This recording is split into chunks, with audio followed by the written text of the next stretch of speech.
Time is 22 minutes to 7. Thousands of people still don't know whether they're going to get their money back following the collapse of the foreign exchange firm Crown Currency. The business, which went bust in October, allowed customers to pre-order foreign currency up to a year in advance. We've got Paul Lewis with us, the presenter of Radio 4's Money Box. Hello, Paul. Nice to see you. How many people lost money, do we know? Well, originally they were saying it was about 13,000, and we do know now, because the administrators published a report last week, that between 8,000 and 9,000 have actually come forward and said we lost money. And some of the losses were enormous, several well over £100,000. There's one lady we spoke to who had £110,000 for a house in Italy, and all that at the moment is at risk.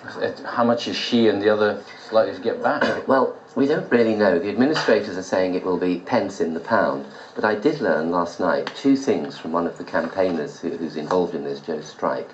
She said, first of all, beyond the 4.4 million that's been found, they lost about 20 million, there's about 20 million missing. 4.4 million has been identified by the administrators in various accounts. She says there's another nearly 3 million that's been frozen, someone's assets they've frozen, they think they can get their hands on. She thinks there's another similar amount that they might be able to get their hands on, and that builds up to almost half. So you might say you might get half your money back after, of course, the administrators' fees.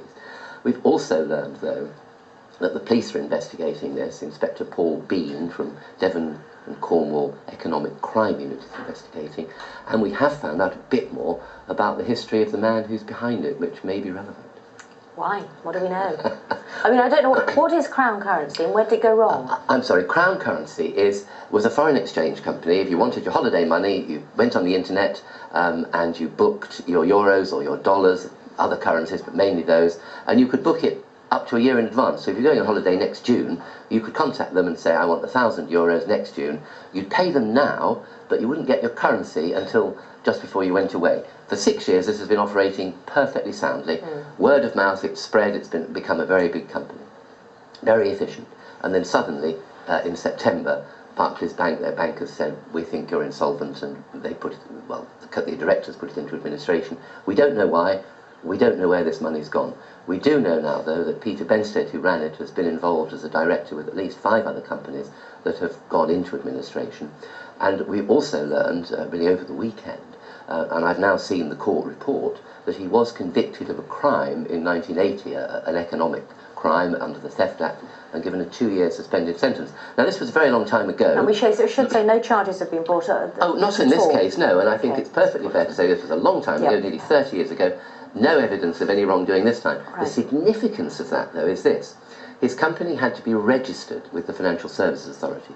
One of the things it checks is whether any director had, in the past, committed a crime.